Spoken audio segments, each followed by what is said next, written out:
प्रणाम।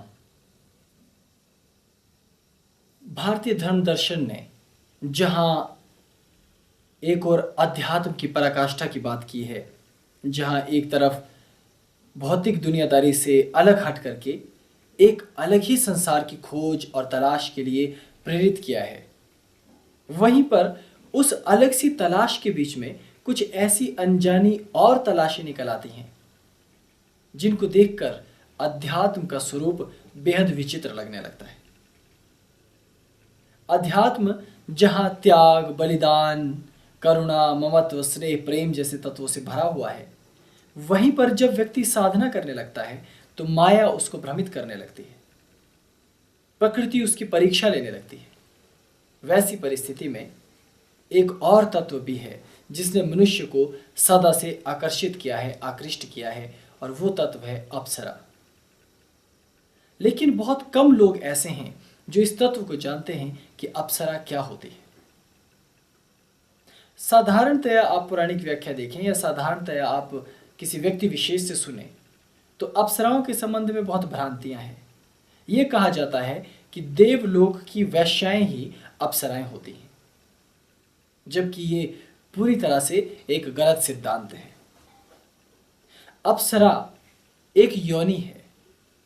अप्सरा शक्ति की वो स्वरूप हैं जिनके अंदर आकर्षण, सम्मोहन और यौवन हमेशा हमेशा चिर और स्थायी रहता है।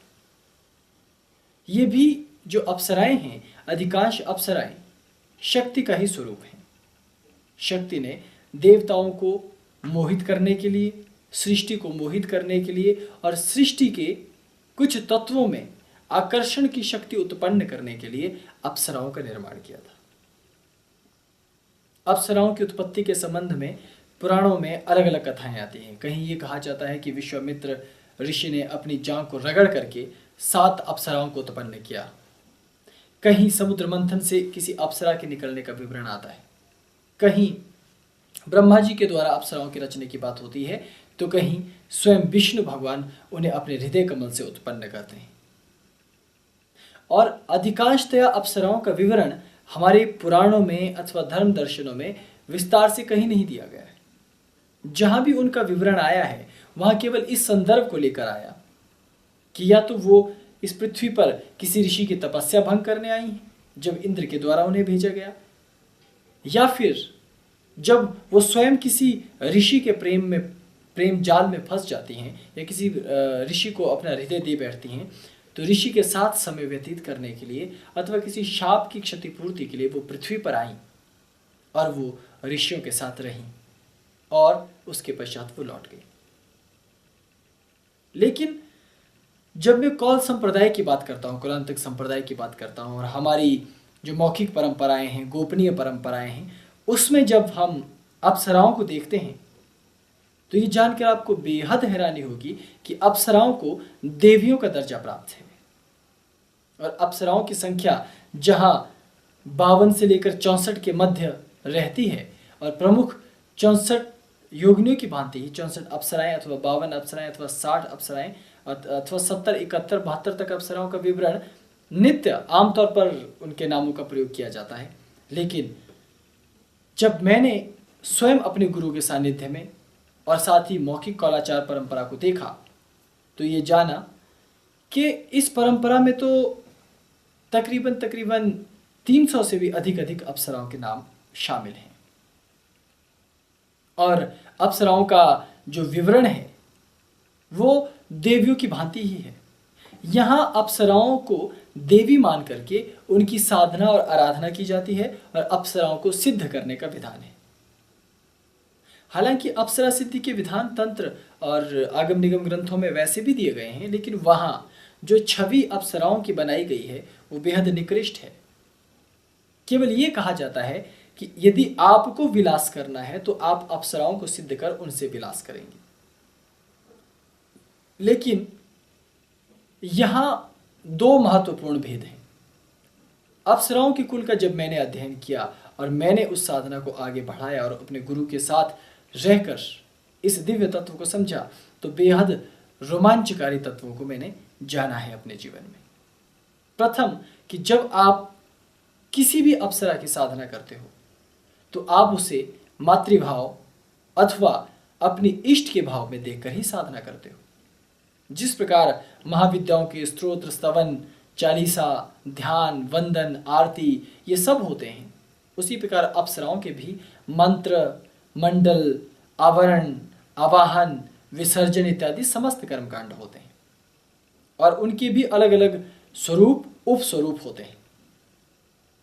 साधक अभीष्ट इच्छा के लिए जब उनकी साधना करता है तो अप्सराएं उनकी इच्छा की पूर्ति करती हैं। हाँ, ये बात अवश्य है कि पृथ्वी पर यदि आपको भोग चाहिए तो आप अप्सराओं की साधना करके वो भोग प्राप्त कर सकते हैं। अप्सराओं की साधना करने के लिए 20 वर्ष से लेकर 38 वर्ष तक की आयु को श्रेष्ठ आयु माना जाता है। हालांकि अप्सराएं तो यदि आप साधक हैं, ऋषि हैं, तो आप कभी भी उसे कर सकते हैं। एक कौलाचारी साधक के लिए तो मृत्यु पर्यंत तक साधना का समय होता है, वो कभी भी साधना कर सकता है और अप्सराओं का साहचर्य प्राप्त कर सकता है, उनकी कृपा अनुकंपा प्राप्त कर सकता है। लेकिन यहाँ मुझे कुछ बातें आपको स्पष्ट करनी है। पहली बात तो ये कि अप्सराएं कोई वैश्याएं नहीं है कि आप उनकी मंत्र साधना करेंगे और वो आपके सामने प्रत्यक्ष प्रकट होंगी और आप उनके साथ समय व्यतीत करोगे, रात्रि व्यतीत करोगे इत्यादि इत्यादि। वो भी ठीक दैविक शक्तियों जैसी ही हैं, लेकिन अप्सरा सिद्धि में कुछ तत्व नकारात्मक हैं। अप्सरा साधना और यक्षिणी साधना में एक बात बिल्कुल एक जैसी ही है, वो ये है कि दोनों, जब आप या तो आप इस स्तर के साधक हों कि आपकी अन्नमय से परे गति हो गई हो, तब आप अपने पृथ्वी तत्व और जल तत्व का परित्याग करके अप्सराओं को देख सकते हैं, उनके साथ रह सकते हैं, उन्हें सुन सकते हैं, उनके साथ अपना समय व्यतीत कर सकते हैं और आभास उनका प्राप्त कर सकते हैं और मानसिक रूप से आप उनसे प्रेम प्राप्त कर सकते हैं। और जो मनुष्य जीवन में आपको प्रेम अनुभव होता है, उससे कई गुना, कई उच्च दर्जे का प्रेम आप उनसे भी अनुभव कर सकते हैं, प्राप्त कर सकते हैं। इसमें कोई दो राय नहीं, कोई संशय नहीं है। लेकिन जब आपकी गति भीतर के कोशों में नहीं है, आप केवल अन्नमय कोश तक ही सीमित हैं, ऐसी परिस्थिति में सारी संभावनाएं बिखर जाती हैं। क्योंकि जब आप फिर एक और अप्सरा साधना की ओर बल लगाने लगते हैं तो अप्सराएं आपको भोग देने के लिए आतुर रहती हैं, क्योंकि वो ऐश्वर्य की देवियां हैं, ऐश्वर्य की शक्तियां हैं, वो आपको हमेशा भोग के लिए प्रेरित करती हैं। इसलिए गृहस्थ साधक को, चाहे आपकी पत्नी हो या नहीं हो, या आप चाहें किसी भोग के लिए, तो आप अप्सरा की साधना कर सकते हैं। और अप्सरा की साधना, बीज मंत्रों का जाप, मंत्रों का जाप करने से आपके अपने पत्नी के साथ संबंध विच्छेद नहीं होते, वरन पति पत्नी के बीच का जो दाम्पत्य सुख है उसमें भी वृद्धि होती। यदि आपके दाम्पत्य जीवन में निरस्ता आ गई है तो अप्सरा साधना करने से उसमें आपको अभूतपूर्व लाभ मिल सकता है। लेकिन जब आप हठात साधना करते हैं अप्सराओं की कि आपको प्रत्यक्ष होना है और मुझे आपसे ही सीधे सीधे भोग चाहिए, तो अप्सराएं उस परिस्थिति में कुछ अनुचित कदम उठाती हैं, जिसका सीधा सीधा उत्तरदायित्व और जिम्मा उस साधक का होता है जो साधना कर रहा है। और यही बात यक्षिणी साधना में भी इसी प्रकार लागू होती है। और वो ये है कि जब आप अप्सरा साधना शुरू करते हैं तो अप्सराएं अपने बल से, अपनी क्षमताओं से किसी दूसरी स्त्री को लाकर आपके सम्मुख प्रस्तुत कर देती है, जो रूपवान हो सकती है, सौंदर्यशालिनी हो सकती है, और आप उसके प्रेम के चक्करों में पड़कर अपनी साधना को गवा सकते हो। अप्सराओं का दर्शन और साक्षात्कार उसी को होता है जो उच्च कोटि का योगी हो। इसीलिए आमतौर पर आपने परिहासवश कुछ मूर्खों को ये कहते सुना होगा कि मैं बिल्कुल नौजवान हूँ, हट्टा कट्टा हूँ, मेरे पास तो कभी अप्सराएं आती नहीं। और बूढ़े खूसट ऋषि जो हिमालय पर आंखें बंद करके बैठे हैं, संत, साधु, सन्यासी, महात्मा और साधक, उनके पास अप्सराएं आती हैं। दरअसल बात यह है कि जो इस तरह की बातें करते हैं वो खुद मूर्ख हैं। वो उनका कोई अपना कोई स्तर है नहीं, बहुत ही ओछे स्तर पर ऐसे लोग होते हैं और उनकी सोच भी निकृष्ट है, उनका अपना स्तर भी निकृष्ट है, बहुत ही दोयम दर्जे के ऐसे लोग होते हैं और वो ऐसे तत्वों को नहीं समझ पाते। और ऐसे दोयम दर्जे के लोगों के पास अप्सरा अपने त्रिआयामी शरीर को लेकर उपस्थित नहीं हो पाती, अपने अद्भुत शरीर को प्रकट नहीं कर पाती। इसलिए वैसी स्थिति में बड़ी अद्भुत स्थिति डावाडोल सी हो जाती है। कारण ये है कि यदि तो आप उत्कृष्ट कोटि के साधक हैं, आपके अंदर बल है, आपके अंदर दिव्यता है, आपके अंदर क्षमता है और आप उच्च कोटि के साधक बन गए हैं, तब आप उस योनि के तत्वों को, उस योनि को देख सकते हैं, सुन सकते हैं, महसूस कर सकते हैं, अनुभव कर सकते हैं, क्योंकि तब आप में लोक लोकांतर गमन जैसी साधनाएं और क्षमताएं आ चुकी होती हैं। लेकिन जब आपके अंदर इस तरह की कोई क्षमता है ही नहीं और तब आप सोचें कि इस प्रकार का कोई प्रयोग आपका संपन्न होगा और आप सूक्ष्म में ऐसी किसी सत्ता को देख सकोगे, उसके साथ समय व्यतीत कर सकोगे, तो ये संभव ही नहीं है।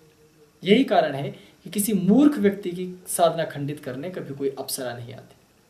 अप्सरा केवल उसी की साधना खंडित करने आती है जो वास्तव में परमहंस से भी उच्च स्थिति को प्राप्त कर गया हो, जो जीवन मृत्यु से उस पार चला गया हो, जो स्वयं इंद्र होने की क्षमता प्राप्त कर ले। इंद्र होने का तात्पर्य है एक महत ब्रह्मांड का स्वामी हो जाना। इतना पुण्य, इतनी तेजस्विता, इतनी योग्यता होने पर ही अप्सरा किसी की साधना भंग करने आती है, अन्यथा नहीं।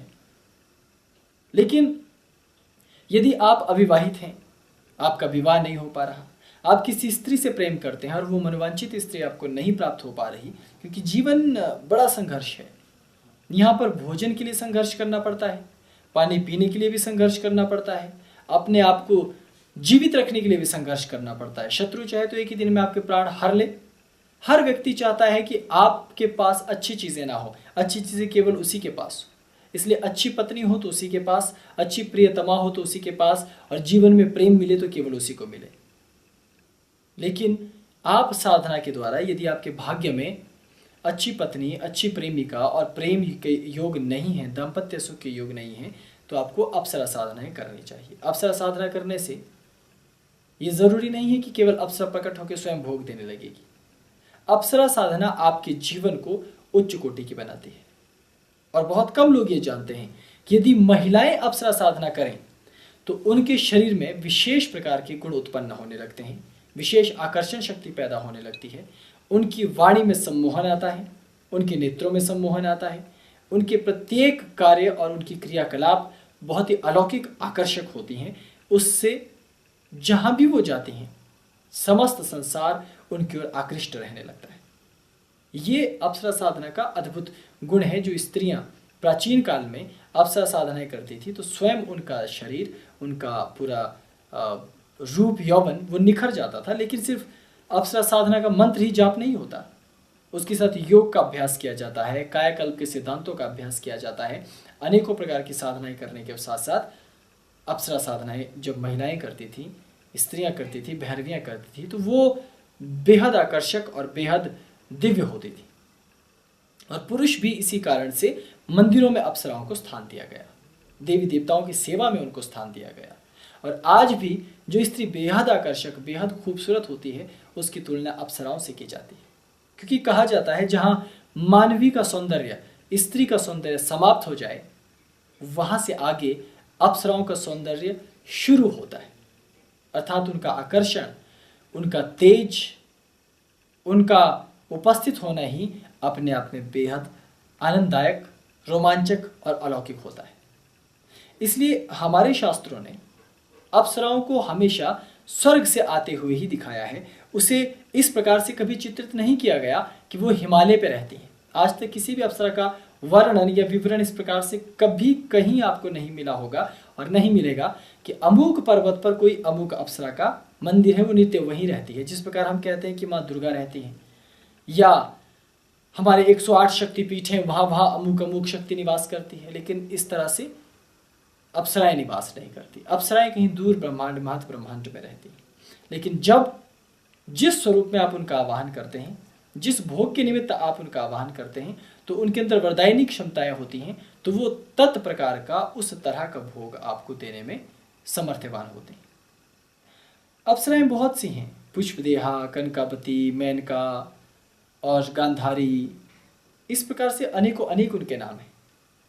और अलग अलग संप्रदायों में, अलग अलग मंडलों के माध्यम से, अलग अलग मंडल में अलग अलग अप्सराओं का वर्गीकरण किया गया है। जिस प्रकार योगिनियाँ, यक्षिणियाँ, सत्व, रज, तम अलग अलग कुलों की होती है, वैसे अप्सराएं भी सत्व, रज और तम अलग अलग कुलों की होती है।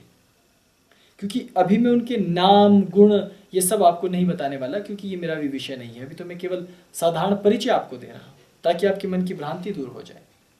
लोग ये सोचते हैं कि अप्सरा सिद्ध हो जाने पर वो नित्य हर क्षण आपके साथ चलती फिरती रहेगी। ऐसा नहीं है।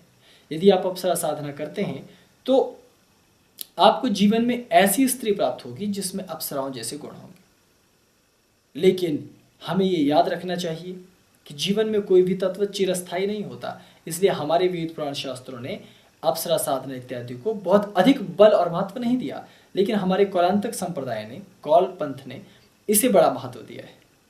हमारे पंथ का ये कहना है कि धर्म, अर्थ, काम और मोक्ष 4 पुरुषार्थ हैं। चाहे आप कोई भी व्यक्ति हो, आपको इन पद्धतियों में से होकर गुजरना होता है। तो काम, कला, दैहिक आपका विकास, मानसिक विकास, उसमें कोई तत्व, कोई विचार अधूरा ना छूट जाए, इसके लिए अप्सरा साधनाएं करवाई जाती थी, ताकि आप अप्सरा साधनाएं पूर्ण करके आप अपने जीवन में उच्च कोटि का प्रेम प्राप्त कर सकें, आप अपने जीवन में आनंद भोग प्राप्त कर सकें। लेकिन अप्सराएं केवल आनंद और भोग की वस्तु नहीं है। अप्सराओं की साधना करने से नृत्य में आप बेहद माहिर हो सकते हैं, क्योंकि अप्सराएं नृत्य की अधिष्ठात्री मानी जाती हैं।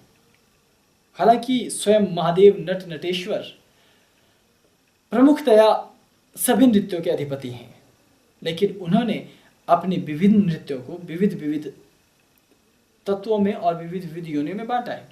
जैसे गंधर्व गायन की विद्याओं में प्रमुखतया उनका नाम है और वो बहुत ही माहिर होते हैं, ठीक उसी तरह से अप्सराएं नृत्य में सिद्धहस्त होती हैं। जो भी व्यक्ति अप्सराओं का नाम सुमिरन करता है, मंत्रों का जाप करता है, उसको बेहद उच्च कोटि के नृत्य स्वतः आने लगते हैं, वो स्वतः सिद्ध होता चला जाता है। अप्सराएं उसे उच्च कोटि का नर्तक बना देती हैं। अप्सराओं में बड़ा विशेष आकर्षण होता है।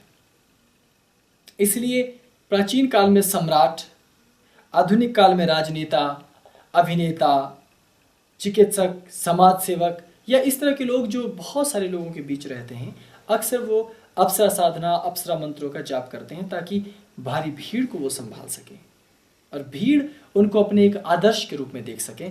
ऐसी स्थिति, ऐसी क्षमता, ऐसी शक्ति अप्सरा साधना से आती है। ऐसा बृहद विवरण कौलांतक संप्रदाय में प्राचीन काल से गुरु परंपरानुसार अपने साधकों को देते आए। तो अप्सराओं का जो विवरण है वो बहुत आधा अधूरा सा है, लेकिन अप्सराएं वास्तव में माँ दुर्गा का ही अंग है। जब ये संपूर्ण सृष्टि बनी, तब इस सृष्टि को संचालित करने के लिए आकर्षण नाम की शक्ति स्वयं योग माया बनी और योग माया ने ही आकर्षण के माध्यम से संपूर्ण पृथ्वी और ब्रह्मांड को संचालित कर रखा है। ग्रह घूर्णन कर रहे हैं, ब्रह्मांड भी घूर्णन कर रहा है, आकाश गंगाएं घूर्णन कर रही हैं, जीव और आत्माएं आपस में घूर्णन कर रही हैं, जीवन और मृत्यु आपस में घूर्णन कर रहा है। अभी पैदा होते हैं, अभी बड़े होते हैं, अभी बूढ़े हो जाते हैं, अभी मर जाते हैं, पुनः पैदा होते हैं, पुनः बड़े होते हैं, पुनः वृद्ध होते हैं, पुनः मर जाते हैं। तो ये घूर्णन चल रहा है निरंतर, लेकिन यहाँ हर स्थिति हमें आकर्षित करती है। बाल्यावस्था में यौवन हमें आकर्षित करता है, यौवन होने के बाद हमें और बड़ा प्रखर होने की जो इच्छा है वो आकर्षित करती है। इस तरह से हम किसी न किसी तत्व के प्रति आकर्षित होते रहते हैं।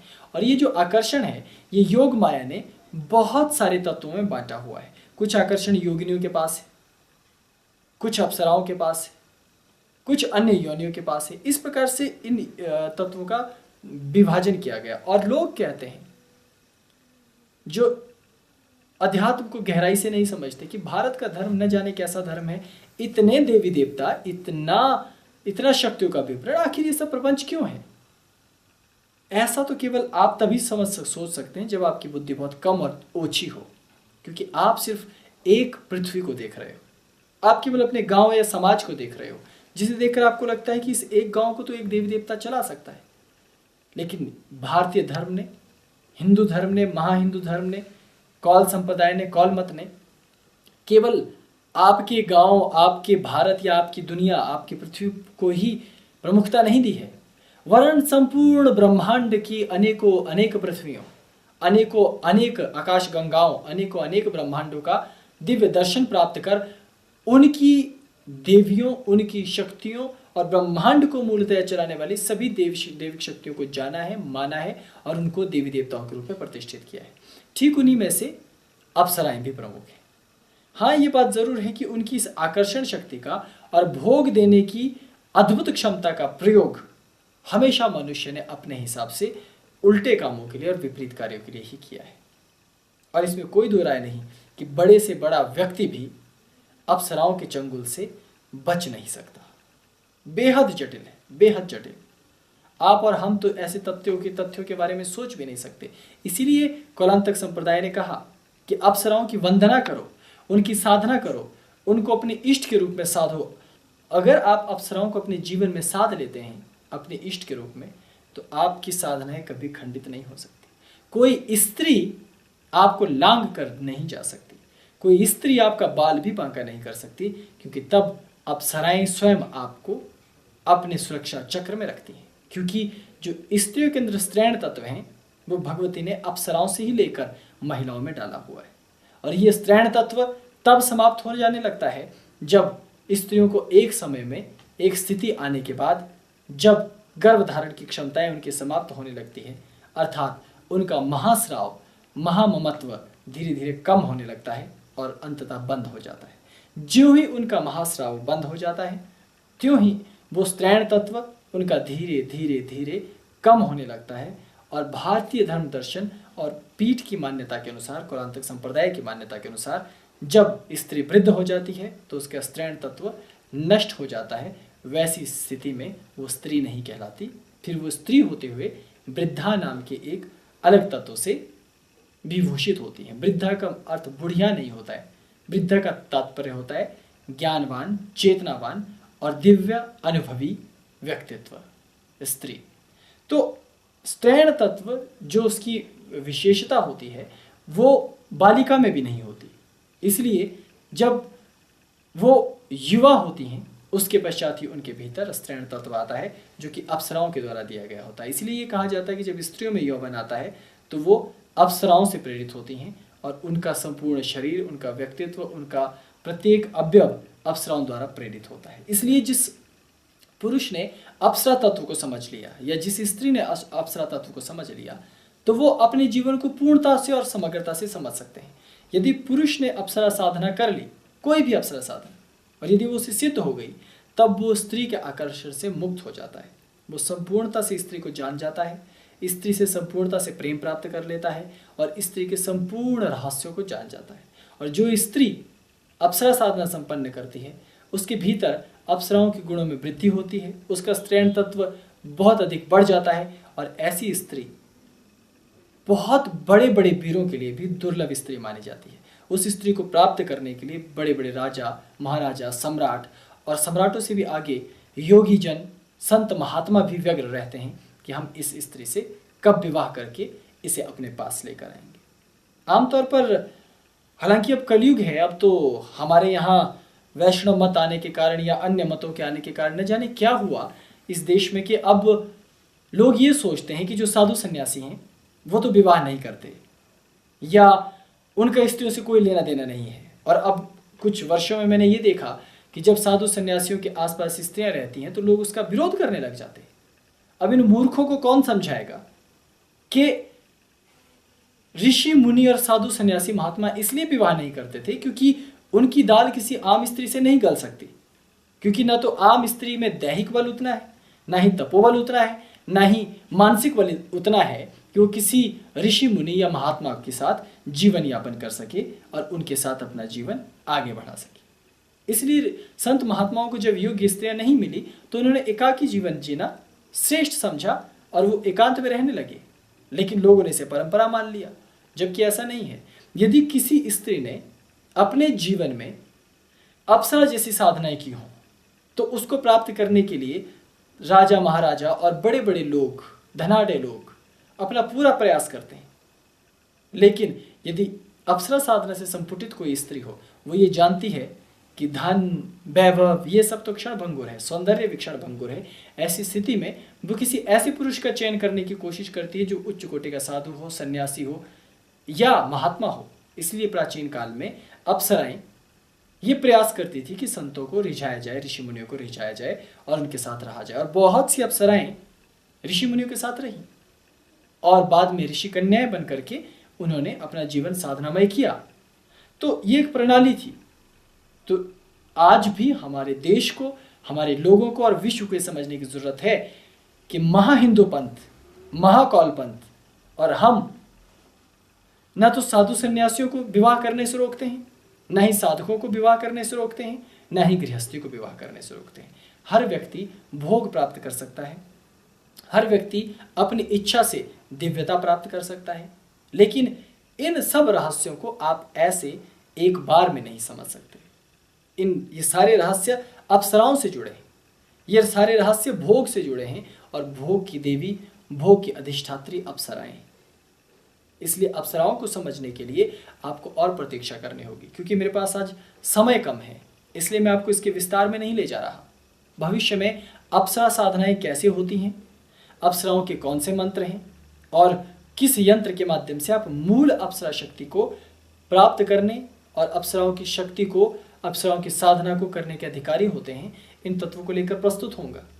लेकिन उससे पहले आपकी मनोदशा निर्मित हो, आप ये समझें कि अप्सराएं कोई वैश्याएं नहीं हैं, वो एक देवियां हैं, अलौकिक शक्ति संपन्न शक्तियां हैं। आपके मन में उनके प्रति श्रद्धा हो और दिव्य भावना हो तो वो आपको इतनी कलाएं देंगी कि आपने कभी कल्पना भी नहीं की हो। अनेकों गुप्त लोपनीय जो लुप्त हो चुकी लोप विद्याएं हैं, उन विद्याओं को भी अप्सराएं प्रकट होकर स्वयं साधक को देती हैं। इसलिए यदि आपको अपने जीवन में शीर्षस्थ कलाकार बनना है, गायक, नृत्यकार, चित्रकार या कुछ भी, वक्ता, कुछ भी, या आपको सौंदर्य में सर्वश्रेष्ठ सौंदर्य प्राप्त करना है, आकर्षण में परम आकर्षण प्राप्त करना है, भोग में परम भोग प्राप्त करना है, यहां तक कि यदि आपको जीवन में रास भी करना है तो भी अप्सराओं की शक्ति ही आपको ये क्षमता दे सकती है और आपको पूर्ण बना सकती है।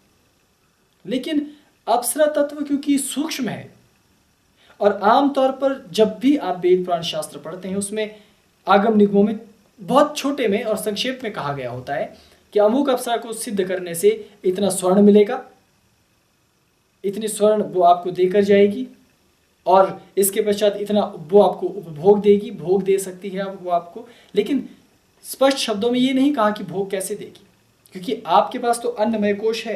अन्नमय कोश के लिए अप्सरा को अन्नमय कोश लेकर आना पड़ेगा और यहाँ पृथ्वी पर अन्नमय कोश लेकर आने की उनको स्वतंत्रता नहीं है। इसलिए यदि आपको अप्सरा प्रकट होकर दिखाई भी दे तो वो आपके साथ कुछ नहीं कर सकती, जैसे आप उसके साथ कुछ नहीं कर सकते। ऐसी परिस्थिति में जब आप जिद करते हैं तब वो इसी समाज में से किसी स्त्री को, किसी कन्या को आपकी ओर आकृष्ट करती है, प्रेरित करती है, तो वो अधूरी साधना है, वो अधूरापन है। वास्तविकता क्या है, ये साधना का गोपनीय रहस्य है। अप्सरा साधना के बारे में अधिक क्यों नहीं बताया जाता, क्योंकि इसमें कुछ ऐसे अनुचित तत्व भी हैं जिससे हमारा सामाजिक ढांचा खराब हो सकता है। हालांकि आज मुझे बताते हुए झिझक नहीं है, क्योंकि हमारा विज्ञान तो कहता है ये सब अंधविश्वास है, ऐसा कुछ होता ही नहीं है। अगर होता नहीं है तब तो मुझे खुलकर कहानी कहने की स्वतंत्रता मिलनी चाहिए। ये मान लिया जाए कि मैं कहानी कह रहा हूँ ताकि मैं आपके कोर्ट कचहरी और इन सब झंझटों से बचा रहूं, क्योंकि यहाँ फालतू के लोग हैं जिनको व्यर्थ में और काम तो होता नहीं है, बस हमारे पीछे पड़े रहते हैं। तो ऐसे दुष्टों से हम निपट लेंगे, हमें इसकी कोई ज़रूरत नहीं है। लेकिन क्योंकि ये कहानियाँ हैं तो मैं इस कहानी का एक और पहलू आगे रख देता हूँ, वो ये कि जब आप इस तरह की साधना करते हैं तो कभी कभी ऐसा होता है, मैं पहले भी बता चुका हूँ कि यदि आप अप्सरा साधना करते हैं तो हो सकता है कि आपके आसपास के क्षेत्रों में कहीं दूर से किसी कन्या के अंदर अप्सरा प्रविष्ट हो जाए और वो उस कन्या को आकर्षित कर उठाकर आपके पास लेकर आ जाए। ऐसी परिस्थिति में उस कन्या का परिवार और उसका दैहिक जो संतुलन है वो खराब हो सकता है और सामाजिक ढांचा अव्यवस्थित हो सकता है। इसी कारण तांत्रिक लोग ऐसी साधनाओं को गोपनीय रीति से करते थे, इसके बारे में बताते नहीं थे और लुप्त ऐसी परंपराओं को रखते थे। लेकिन क्योंकि मैं खुद एक पीठाधीश्वर हूँ, मैं समाज में अव्यवस्था नहीं देख सकता, मैं इस प्रकार की तामसिक और बुरे तत्वों को नहीं देख सकता, इसलिए मैं अप्सरा साधना के बारे में आपको बताऊंगा, बेहद खुले तरीके से बताऊंगा, ताकि आपको कोई व्यक्ति मूर्ख ना बनाए इस साधना के नाम पर और कोई व्यक्ति आपका शोषण ना करे इस साधना के नाम पे। तो इसके समस्त तत्वों को धीरे धीरे दूंगा। लेकिन मैं आपको ये कहता हूँ कि जो प्रथम तल है उसे त्याग देना चाहिए, वो पापाचार है, गलत है। लेकिन जब आप मूल रूप से द्वितीय तल पर अप्सराओं की साधना करेंगे तो भला कौन सी आपकी वो इच्छा है जो अप्सराएं पूर्ण नहीं कर सकती। अप्सराओं की साधना का सबसे बड़ा, सबसे अच्छा गुण क्या है कि आप संकट में भी मुस्कुराते हैं। शत्रु, सारा समाज, सारी दुनिया आपको गालियां दे रही होती है, धिक्कार रही होती है, लताड़ रही होती है मुंह से, लेकिन आपके सम्मोहन में बंधी हुई होती है। शत्रु आपको कहते हैं ये मनहूस आदमी है, ये गलत आदमी है, लेकिन फिर पलट के आपकी ओर देखते हैं और आपके बिना रह नहीं पाते। ऐसा अद्भुत चमत्कार करने में अप्सराएं समर्थवान हैं। इसलिए यदि आप अपने जीवन में एक छोटी सी अप्सरा को भी यदि साध लेते हैं तो जीवन के अभाव तत्क्षण नष्ट हो जाते हैं और आप उच्च स्थिति तक अवश्य पहुंचते हैं। तो अभी समय अभाव है, इसलिए मैंने अप्सराओं का केवल इतना ही परिचय आपको दिया। भविष्य में इस तत्व को मैं और विस्तार से लेकर के आपके सम्मुख आऊँगा और यदि संभव हुआ तो अप्सरा साधना प्रस्तुत करूँगा। अभी मुझे आज्ञा दीजिए। ओम नमः शिवाय। प्रणाम।